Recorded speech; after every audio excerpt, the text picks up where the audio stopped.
Hello, it's Ollie here at the Crafty Whisk, and I'm so grateful that you could join me today. Hi everyone. I don't know about you, but I need to start getting my Christmas things organised, and I'm going to see how much I can use up of these two paper kits that I got. These are from Spotlight.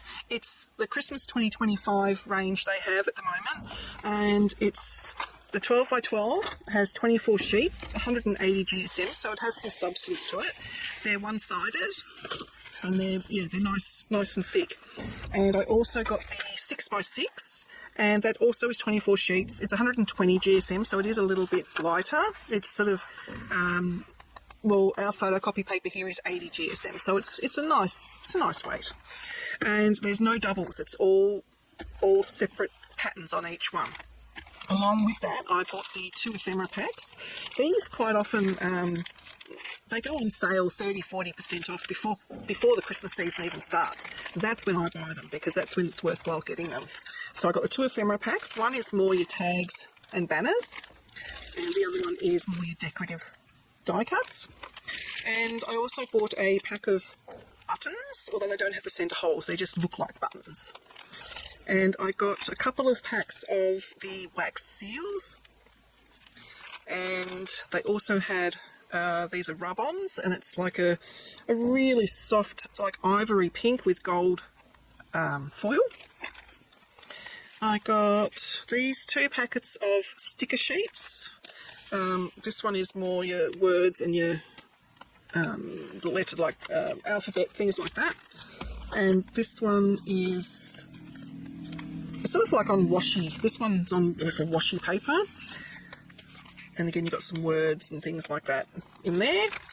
And I really like these, so I actually got 4, because these can be used all year round.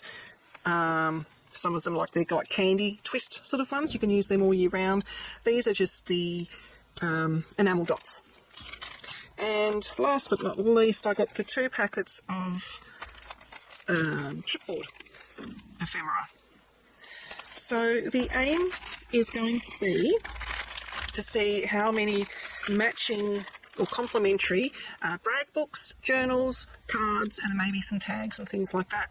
Now, I am using a tutorial from a lady, or I'm basing a lot of it off of her tutorial. She is no longer active on Facebook, but the name of her channel is Crafting and Creating with Caroline. So I'm basing things from her tutorial. She smashes some Christmas pads and makes bags and things like that out of it. I'm not going to go to that extent with making bags. I don't need them. But I do like the idea of brag books and journals complementing each other for Christmas, for gifts and things like that. So I'm going to leave the 6 by 6. That's going to be later on or in a separate video. And we are going to see how many brag books and journals we can get out of the 12 by 12. There's 24 sheets in that one. So the brag books are 4 pages and then the front and back cover. And the journal, I need a cover piece out of each one. So I'll go through and I'll probably I'll write on the screen for you how many sheets and everything like that. But I'll try and explain it as I go through. I may end up using more than less. I might find I can get more out of a paper pad. Now, this paper pad doesn't have, in her tutorial, her paper pad had a couple of pages of really large images and colour parts. This one doesn't, it is just papers. So I have to be a little bit more creative with how I use it. So the first thing I'm going to do is I need 10 sheets, I think it was. Let me look at my notes. I had to do a lot of maths. A lot of maths. Okay, I need, that's the white cardstock, that's a bit later.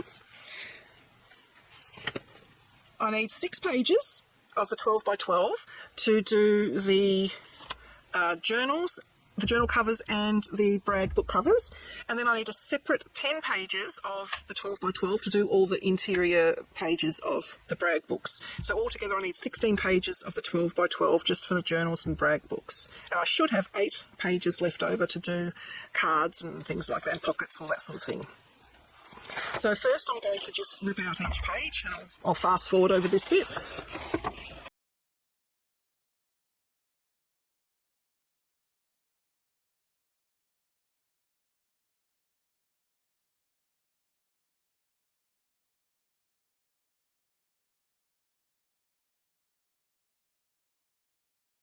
save these bits because they're good quality to be used as folios and things like that, and journals.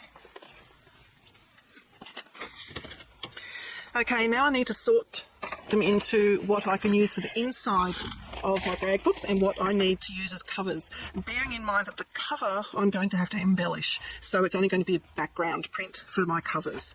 And I needed 10 sheets for the interiors. They can be as patterned as whatever you want. And I need 6 pages for 6 pages for the fronts and 10 pages for the inners. So the inners I'm going to keep with the quite patterned bits. Hi. Oh, kisses. Thank you, buddy. Orion's come to visit. Of course, he's been asleep all day, as per usual. Yeah, I know. But I need you to hop up from there. So they're quite patterned, and these ones, can you hop up from there, please? Can you go find somewhere to sit? These ones I think I put aside as the more backgroundy sort of ones, like so. Don't quite know what I'm going to do with that one. That's anyway, we'll figure it out. The aim is to use it all up. All right. So these will be covers, and these will be the inners. So out of these, I need to choose 6 that I want as covers. I really like that because that with something over the top would look stunning. Like if you had that and then that print on the tops, for instance, you know, that would look really good. So that is going to be a cover. So I'll just go through and choose it all. Put on fast forward for you.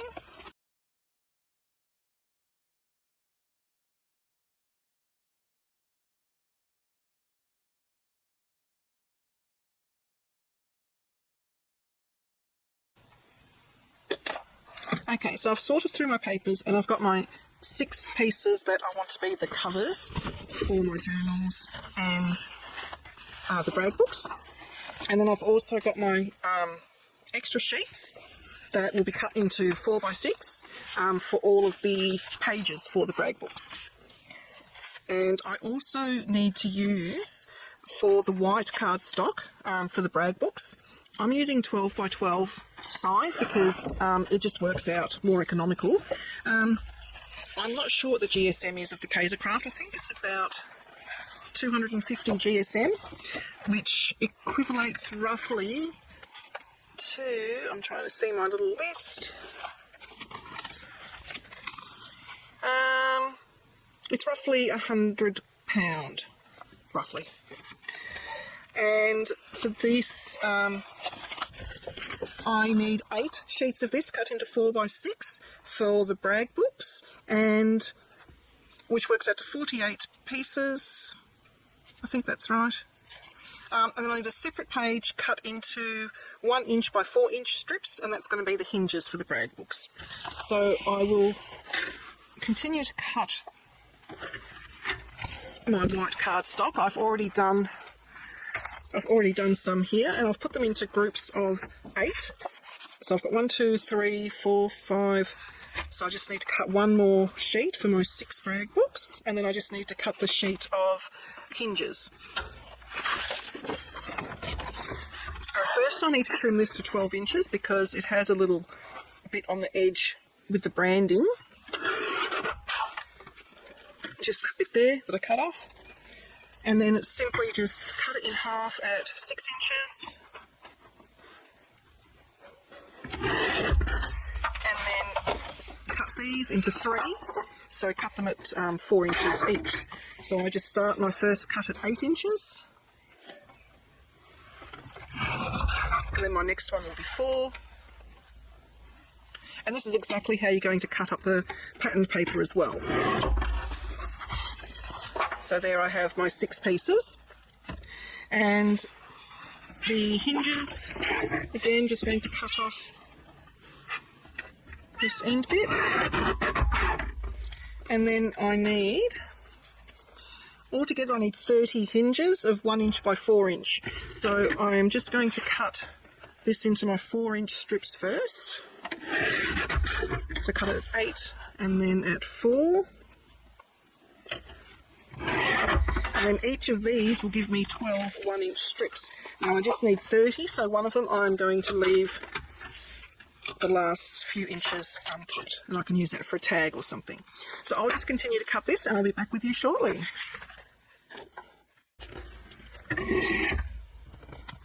Alright, so I've got my 30 and I've got a nice 6x4 piece left, which is brilliant. So I'm going to save that. That will come in very handy. And now for the 12x12s, for the we need a journal cover and 2 brag book covers out of the one sheet. Now if you've got a directional piece, which I do, it does need to be cut a certain way. So I'm just thinking, is it going to work? Yes, it will work. So the journal cover needs to be 8 inches long and 6, oh my goodness, now I'm gone blank.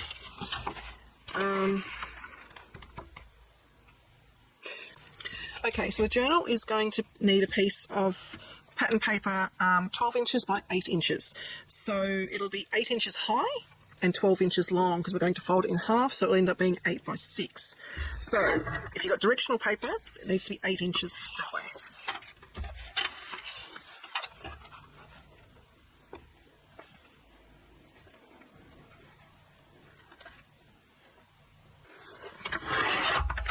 And then we are left with a 12 by 4. So we're going to cut this in half at 6.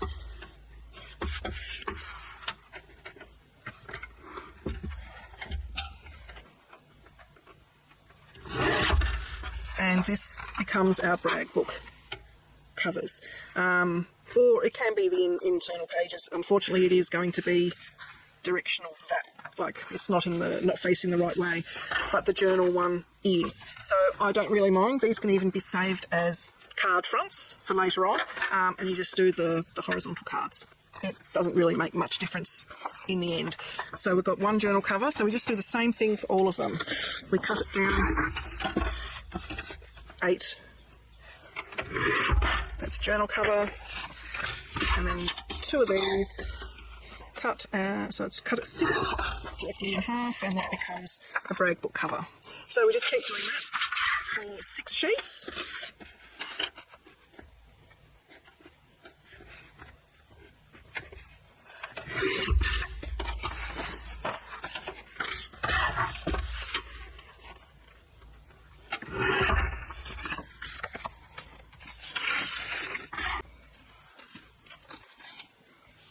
So now for our extra pages, these are all going to be cut into 4 by 6. So to do that,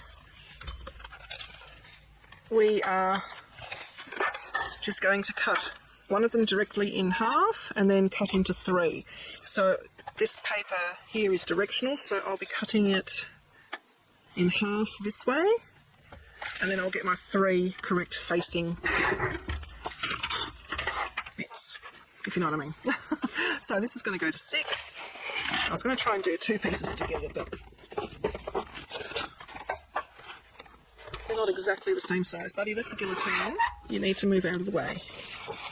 No, you can't sit there. Go and sit in your spot. Good boy. I'll just do one at a time. So in half at 6. We need to cut these into 4 inches. So we start the first cut at 8, and then the next cut at 4. And that gives you the correct positioning for those. So I'm just going to put those into a pile, and I'm just going to keep going, and I'll catch up with you when I've finished.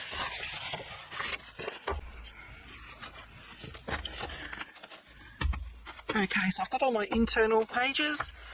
I've got my brag book covers. I may actually switch this one out. Oh, he's brought me his favourite toy. Is it a present or are you going to play? Do I throw it? Okay, he wants to play. So I may switch that one out. I'm not 100% sure yet. So we need to do a little bit of prep work. I'm just going to put my journal pages aside. And now we need to get all of our little hinges and these to get ready. So each brag book has 8 sheets of the cardstock. 1, 2, 3, 4, 5, 6, 7, 8. Now 4 of them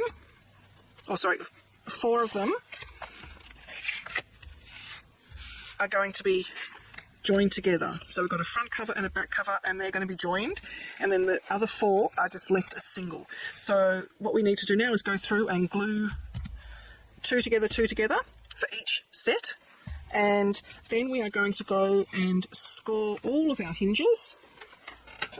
Probably would have been easier to score it and then cut it, but you know, you get in the groove of cutting, so you just keep cutting. But it's no big deal, you just score them all in half at 1/2 inch. So you do that for all of the 30 hinges, and you glue 2 sets for your front and back cover for each one. So we've got 6 brag books, so you'll be doing 12 of these, 30 of the hinges. So I'll come back when I've done all that prep work.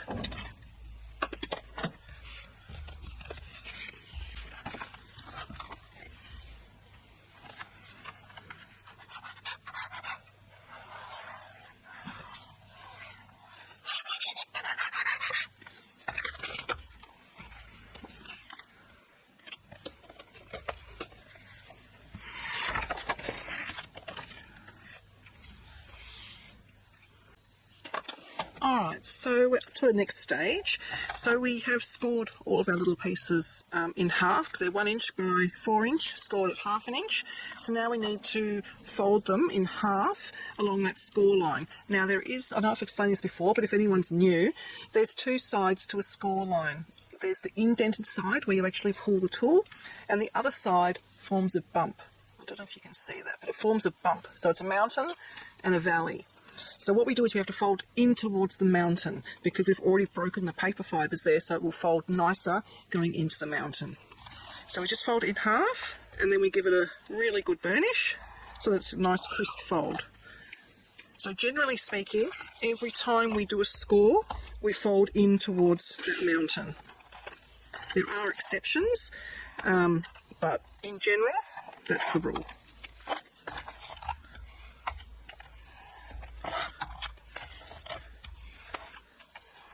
Okay, so we've done all that. We've got our set of cardstock here. So we have our 2 cover pieces that we glued 2 together, and then we've got our 4 separate single pieces, which are our pages.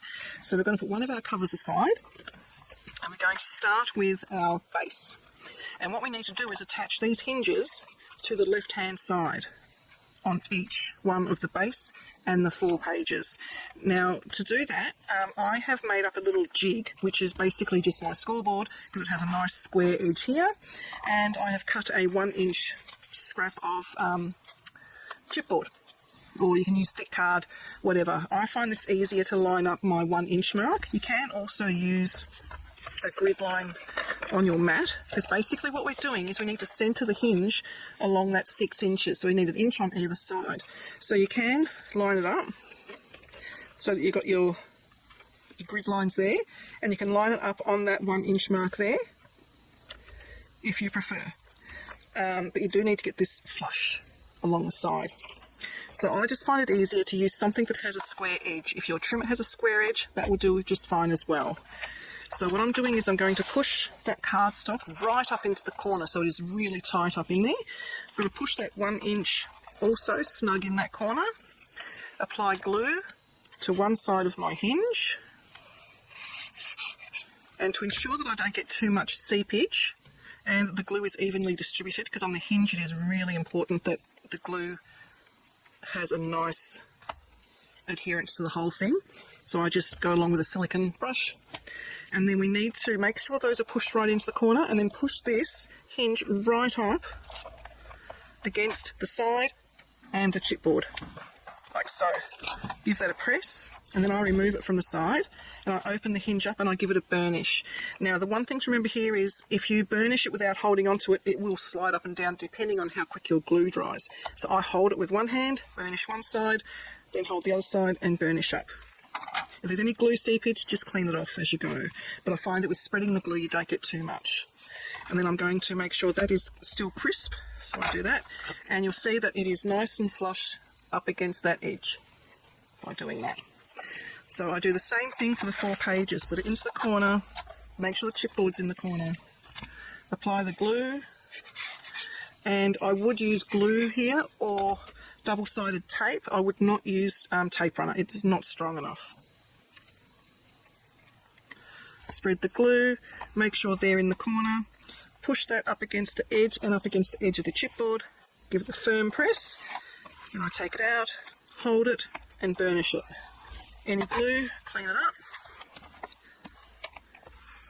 Any glue on the side, just clean it up, and then put that aside, and we go on to the third piece. And repeat this for all of your hinges, and then we assemble the book.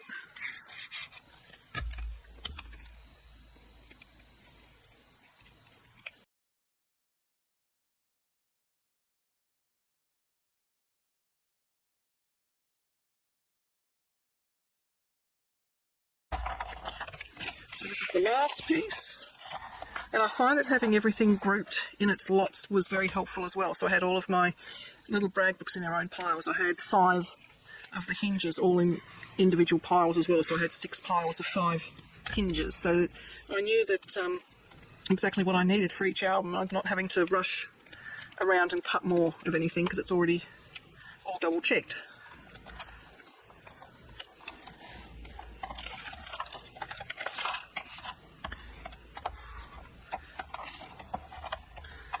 Okay, I can put my scoreboard away now because I've already done all the other books. So now I've got my glue mat, and we've got our front cover, we have our back cover, and we have the pages.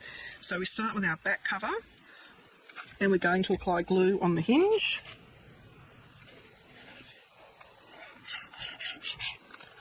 And then once again we're going to spread that glue, being careful not to get it on the page behind. And then what we're going to do is get the next page, we're going to put that down nice and square, slide this up to it, and then make sure the top and bottom are in line. And by sliding it the way we did it, the hinge, the backs should be aligned as well. Give that a good burnish, remember to hold on to it, and then I go inside, give it a good burnish, make sure there's no glue, and then we do it again. Now I found that if you put the glue there and then you put that there and then bring that to it, it doesn't line up all the time nice and neat down here because the glue grabs before you've had a chance to line it up. Whereas by sliding it up to it, I found you get a much more even adherence. But you do you, whatever works best for you. On the other tutorial, Caroline used the grid marks to place her hinges because that worked best for her. So it's whatever tricks and tips you've learned along the way that work for you.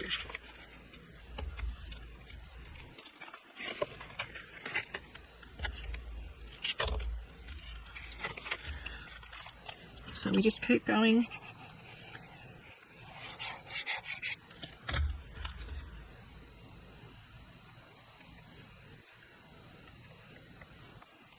I'm using Barely Art glue today. I find that for doing projects like this, it's very good. It's strong glue, like the art glitter glue and the Collal and all that. And as well as being a nice strong glue, it's not too wet.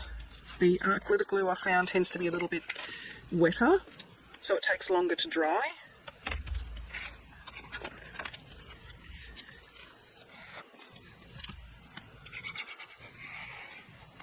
I wouldn't use a glue stick or anything like that. It just won't hold up to the pressure of what you're going to be putting it under with the hinges.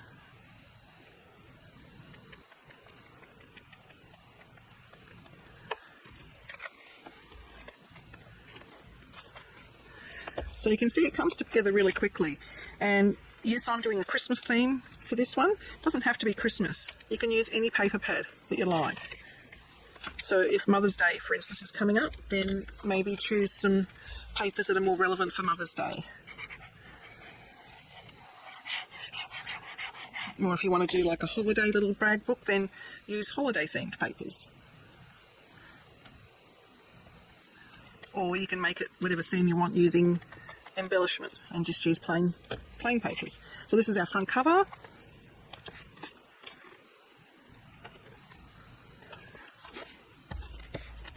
same principle.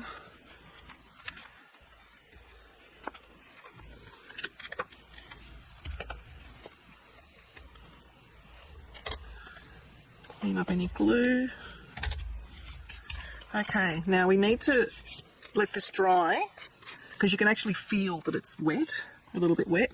So what I do is, just like Caroline did, I do use clips, but I also use some scrap paper. If your craft room is anything like mine, you'll have lots of little bits of scrap paper. I keep them for doing sentiments and for doing this sort of thing. So I've just got some of the paper on both sides to protect the covers, and I'm just putting bulldog clips on. But you can use whatever clips you have, because I don't have very many of the bulldog clips. I also have these really big bulldog clips. So that should be dry enough for me to take off, and you can see that it didn't damage it at all. Just go through, make sure nothing is stuck. And you can see by using that little jig how straight or how even my hinges are. They're a teeny weeny bit off, but all in all it looks really, really even. So that's how I found that method easier. Alright, now these three still need a little bit more time to dry, so I'll leave them aside. I'm going to keep my glue mat here. Now what we need to do is chomp all the corners, or corner round. So you can use whatever corner rounder tool you have. I'm just going to use my crocodile because, or corner chomper, it goes through more layers for me. But I'm not sure if I want, that's the 1/2 inch. I might go the 1/4 inch, I think. So you just corner around each page. This is optional, you don't have to do this. But you will find that if you do corner around the corners, the corners won't get as damaged by continual use that if you didn't corner around them, if you know what I mean. So you just go ahead and do all that.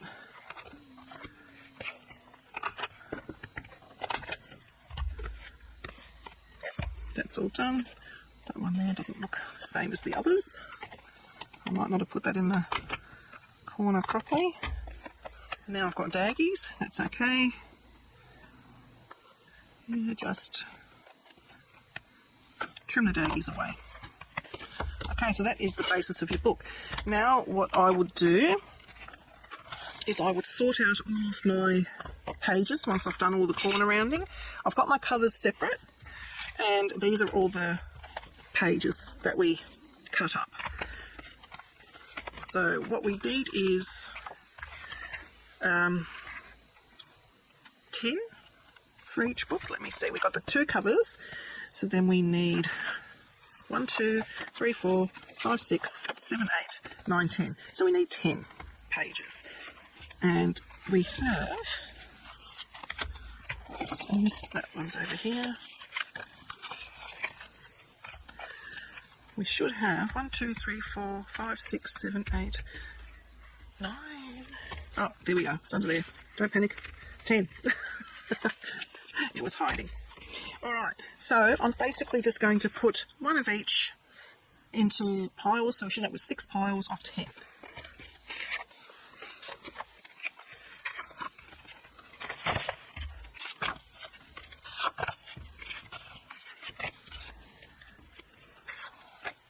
Now you don't have to do it like this.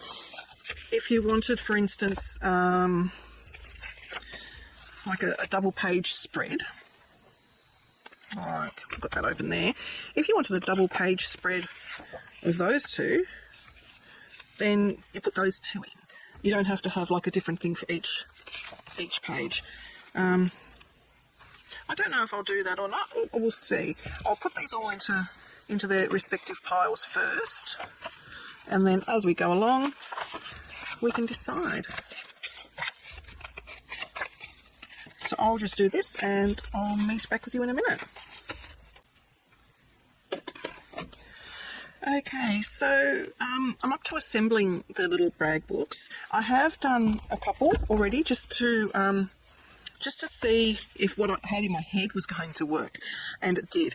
Now, what I was trying to decide was the closures. Now, what you can do with the closures is do a tie around like this one, or you can have ribbons on either side. I'll show you both, but all of mine are going to be this closure, so I'll just demonstrate how you would do it if you want to do ribbons. Alright, so the next step we need to do, hi Ryan, is trim all of our papers, because we cut them all at 6x4, which is the exact size of our panels. So we don't really want these to be 6x4. I actually want a little border around them, but I only want a tiny border. So I cut my groupings of 10 pages to 3 7/8 by 5 7/8. Now for the front covers, I wanted there to be a border panel behind, so it wasn't quite so plain. So the border panel at the back is 3 7/8 by 5 7/8. But the top panel here, I actually did to 3 3/4 by 5 3/4, so that once it's on there, it's nicely matted, like so. And it will end up being the same size as all the components inside. Alright, so I'll do one to camera for you, just to show what I did and to explain where and when you need to do things for it. I'll put that one there. Right, before you start putting any pages in, you need to decide what kind of closure you're going to have. Now, I am going to be doing this sort of closure, so we do that at a separate step, sort of. If you wanted ribbon, I don't have any ribbon as such on my desk, but I do have a bit of rickrack, so I'll explain it with the rickrack. First, you need to find your centre point on your front and back covers. So I've just got like a 0 centering ruler, but we actually already know that this is 6 inches long, so you can just go up to your grid lines and mark in half at 3. If you do have one of these rulers, it's the same principle. You just find your centre by having the two edges the same measurement. So here it's 3 and here it's 3. So I know that's 0 is now centred. So I just mark a little line there, and then I would also mark another little line there, very faintly, and then you just very faintly draw a little line. You do that on the front and the back. This is if you're doing the ribbon, or twine, or whatever you want to have as your closure, like so. Then you would use a very strong glue. You can probably, because it's going to be underneath the papers, you probably can get away with your art glitter glue and barely art, things like that. I do tend to go for something a little bit stronger. I think in the US you have Fabri-Tac. It's actually really hard to get here, so our alternative is Helmar's 450 quick dry, or we also have this one we get from Bunnings, which is the Boyle Craft Glue. They're both silicone based glues. They really smell, so I would suggest doing it in a ventilated area, and the Fabri-Tac also has a smell. Now I actually find those bottles a little bit firm, so I actually decant it into squishy bottles, and I just write on there, this one's faded a bit, but Helmar, I know that's my Helmar glue. Sorry, Orion's piffing things in the other room. Okay, so what you now do is you get your ribbon, you line a bead of glue right down the centre, and if it's easier, just centre this along your grid lines as well, so that you know you're straight. Apply your glue, pop your ribbon down, and then cut it off to whatever length you want it to be. You do that, if I can find the other end, there we go. It's going to be fun unknotting that later. So pretend that's glued. Then you turn it over and you do the same here, and you cut them off to whatever length you want, and then you put your pattern paper on top, and that is your ribbon closure. Really, really easy. Now, I'm not going to lie, I actually, with my first one, I was going to go with ribbon enclosures, I really was, but I had already put my front panel down, but I hadn't put my back panel down, and I thought, after I glued it all down, I thought, oh no, I wanted to do ribbon enclosures, and I didn't really want to try and peel the paper off, and I'd already put that one down as well. I thought, what else can I do? So I came up with this tie closure instead. Normally you would use brads for this kind of thing, but I'm going to show you an alternative because I wanted to use the buttons that came with the set of papers. It's these here, so they're decorative buttons. okay? And I didn't want to glue them straight down on my page because I thought then the twine would get stuck in the glue. It was just going to be a mess. So I'll show you what I came up with. Well, actually, my clever husband helped. All right, so the way I do it is I am going to glue down my front panel. So I just glue it down. Oops.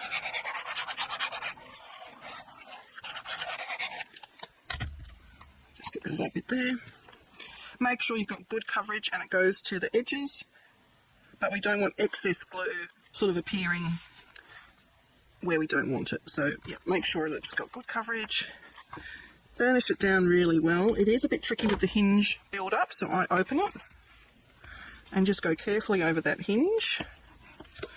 Make sure you do hold on to your cardstock so it doesn't shift. And this glitter paper is a right pain. Oh yeah, I forgot to mention the glitter papers that I'm using. I used a metallic for this one, and that was just from Kmart, so it's just metallic thin cardstock. Metallic paper does show up glue lines, so be careful. And this I also got from Kmart. It's just metallic glitter cardstock, and it came in a variety of colours. It's roughly 180 GSM. It is white cool. Glitter and metallics are notoriously difficult to adhere. So I actually adhered this yesterday, and I'm only getting to it today, just to make sure that everything's glued down properly. Now is when I check if I need more glue, and I had a funny feeling I'd need more in this corner. It doesn't seem to squelch the way normal cardstock does, and I don't know why. So where's my little cloth? I'm going to press that down, and it also gets rid of any glue. We don't want the glue getting on top of the glitter. Okay, that's pretty good. Now is when I'm going to come along and glue my string, which I've lost. No, there it is. So I leave it on the roll, grab my Helmer glue, and I'm just going to glue a little line like so. It does leave strings. Put the cap back on. Whew, that smell is awful. And then lay the string down on my pencil mark. I always have a toothpick handy just to squash it in. This sort of glue does rub off your fingers, but you know, I don't particularly want glue all over my fingers at the beginning of the day's projects, so I use a toothpick, and then I just wipe that off so that I can use it again. And I will also put on my back cover straight away. I didn't put the back cover onto glitter card or anything because it's kind of wasted on the back, and the specialty kind of cardstock is expensive. Now where it's going to be here is this side. I'm going to put extra glue where that's going to be, and yes, it will squelch, and I want it to squelch. You'll see why in a second. So place that down. Again, I'm going to open it out just to make it easier to burnish, because it does get a bit bulky on the hinge side. Just going to do the hinge side first, then go up and down. And now I'm just going to concentrate on the lower edge. The top edge, I'm going too close to the string but not on it. And now I'm going to just really concentrate up next to the string. And I'm even going to get my fingers involved and clamp, oops, sorry, focus, clamp next to the string there, and you'll see glue coming out. That's fine, we're just going to mop that up. But we want a really tight closure there. And then I'm just going to go close to the string. It doesn't really matter. If you go really, really, really close and pinch it, you will get a really distinct ridge there. This is just like a slight lump, which is fine. And now's the time to cut off your string to your desired length. I just guesstimate because, you know, it's string. It doesn't really matter. I'd rather have more than not enough. Now is the time that we go through and we choose all of our inner papers. And that edge there didn't glue, so I'm just going to quickly go through and squelch some more in there. It always pays to come back and double check. That's better. So we just decide where we're going to have things. What was the front cover? That was the lollies. I might have my gingerbread man there and put that there. Go to the next page. I really like that. I will always go to the right side whenever you open books. So I put the prettier one there and then I put the plainer one on this side. Usually I'll put the trees, the mistletoe. I like that one and that one. And then that one and that one. So that is all the pages. I'm going to leave them all in there like that, but this front page here I'm putting aside. We're not doing that one yet. So now we go through and glue everything down, exactly the same as what we have been doing with the front and the back. Make sure you've got good coverage on the side and where the hinge is. It looks upside down. There we go. Make sure you got it right way up. It's tricky to remove the paper afterwards if you put something in upside down.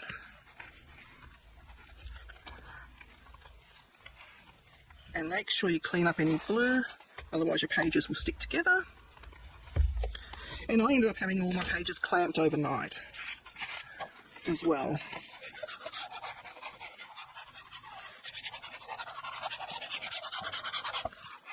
Which is the hinge side, this side. And you sort of get to know which way is the right way up, because your string is always going to be at the back, so which means the top is this side.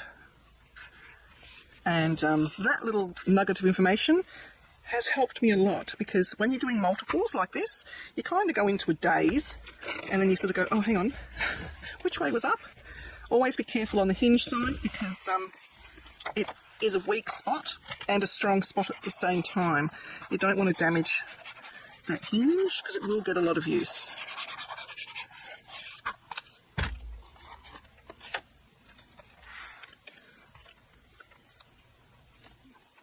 So we just keep going like this.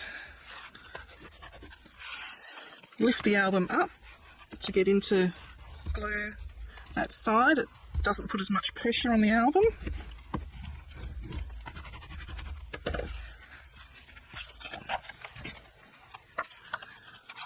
Doesn't take too long.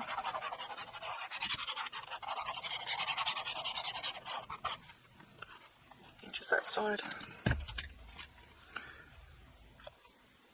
Now, if you want to, if these are for gifts, something you can't ink all of your pages, I didn't, because it's going onto white cardstock. If it was going onto cream or black, I probably would, but it takes a lot of effort to ink as many pages as what we did.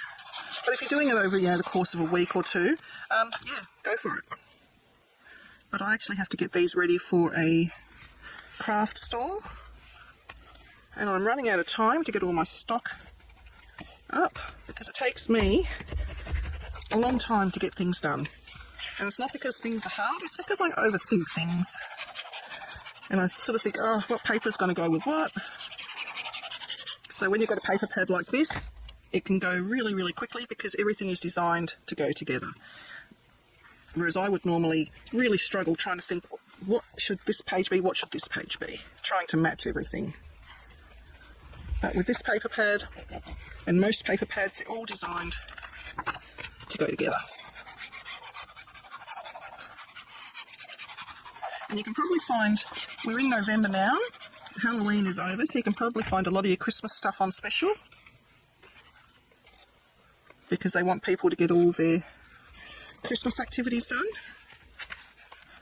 Christmas crafts, cards.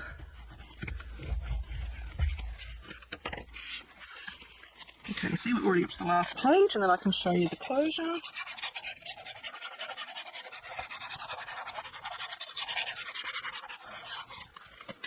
It might look like I'm using a lot of glue, but it comes out very fine out of the nozzle, so I'm actually not. As you can see, because if I was using a lot of glue, it would be squelching out everywhere, and it's not.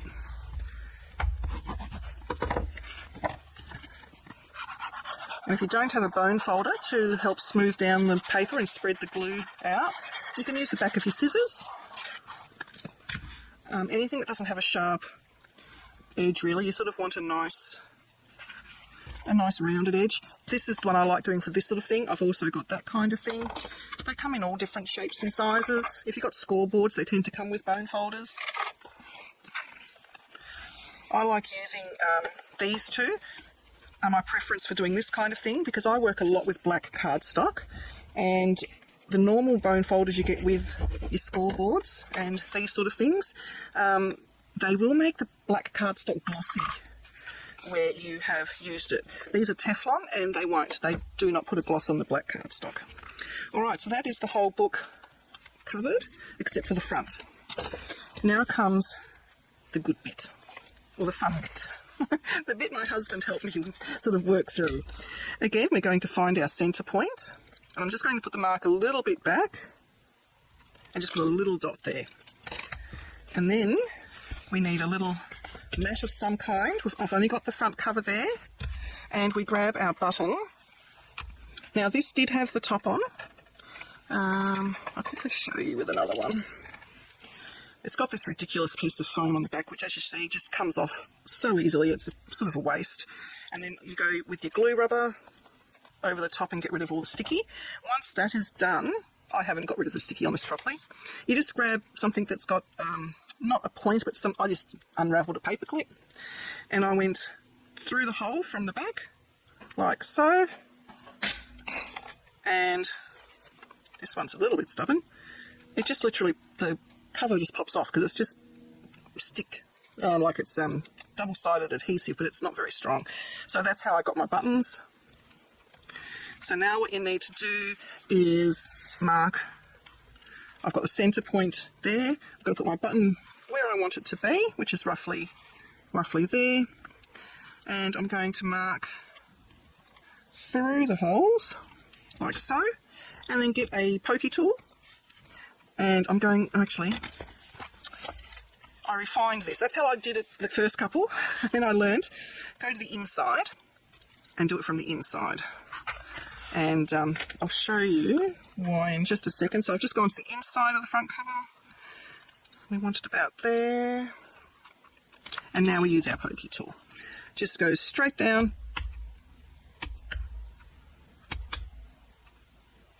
If you don't have a craft mat, a bit of cork will do, some papers stuck together, an old book, you can just use an old book. But the reason I go from the inside out is because, can you see that it leaves like lumps there? That actually helps us to raise the button up off the page, the string is able to go around.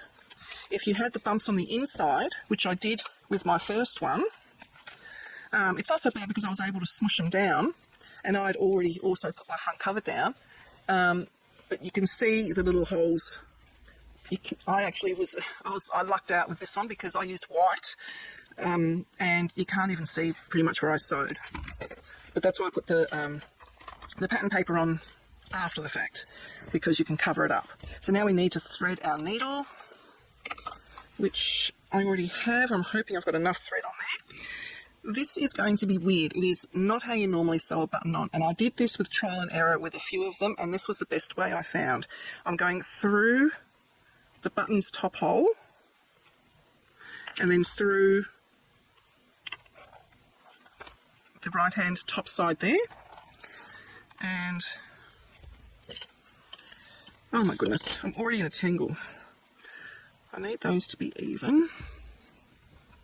So I haven't got a knot in this. I'm going to grab a clip my ends, just so it doesn't come all the way through. And I'm going to leave a little bit of a tail, and then I'm going to go down through the bottom one.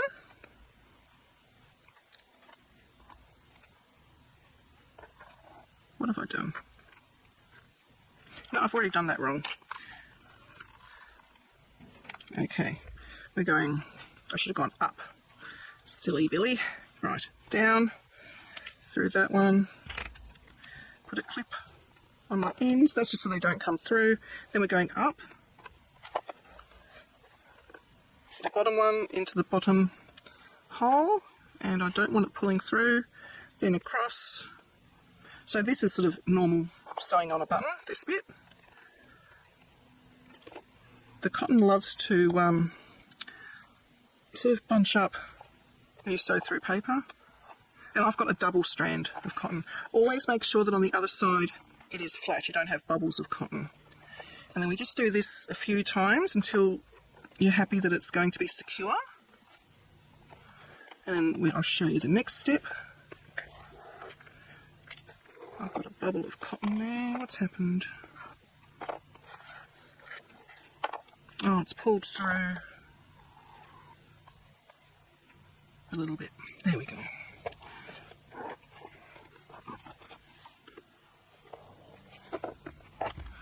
I can't figure out where that bubble's come from. I seriously did not have this trouble. Right, there we go. Back through. I normally do it about 4 times through each hole.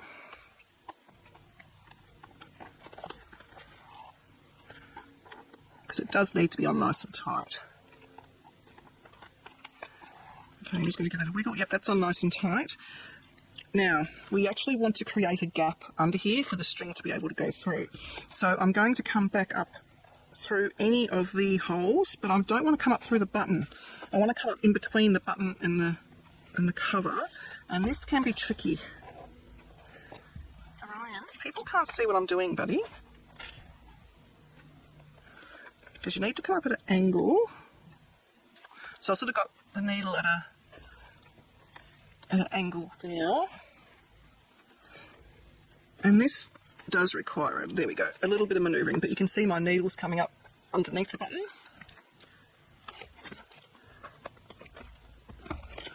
Make sure we have a neat edge there. And now, holding this thread out of the way, we are going to go around underneath the button tightly, about 4 times. And then we are going to go back through anywhere.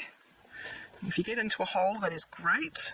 Sometimes it is really hard to find the holes. And this sometimes just takes a couple of minutes. There we go. I've come up through the hole. And then just go up into a hole that is adjacent to where the original thread is. We're going to cut that off. Nearly there. And then we're going to do a double knot in our thread. Remembering this is all going to be covered up. If you have an ordinary button, then you would do this knot on this side and be covered with paper. But this is going to be covered with a button topper. So we have that, and we've got a few little daggy bits of thread. Now I'm going to get my topper ready. That's this little guy. Get my E6000 glue, because this is good for paper to wood, wood to paper, metal to... good for everything. It's used in jewellery making. It does leave a string. I want a good blob on there, because the cotton does form a little bit of a ridge, which... oh, there's glue there, bud. Which we want it to be... we want this to end up in like a little bit of a dome, but there will be enough to squish out. Right, so I'm just going to cover my cottons with the glue, and then grab my little topper, place that on, and then just make sure that it sits nice and firm. If you have any glue seepage, just with your toothpick go around the edge. I'm pretty lucky I don't have any glue seepage. So there is your button. And now we can cover the inside page.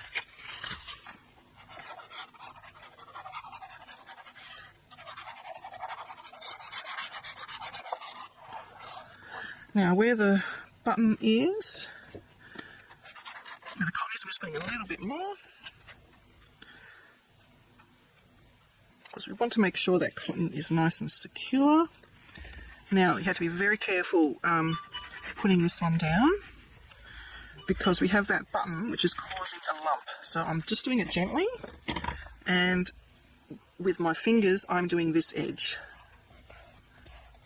just to make sure that is all down. So that is it done, apart from embellishing the front cover, which I will do later on after we have made our journals. So I'm not going to put the string around that yet because there may have been a little bit of glue seepage and I need that to be dry. Actually, there wasn't any. I was lucky. So you just basically tie it. And then we're going to come back and embellish the front and embellish the string, and then you can cut your string to your desired length. So next I will be starting on the journals. Please like and subscribe to my channel and hit that notification bell so that you don't miss it when I bring out a new video.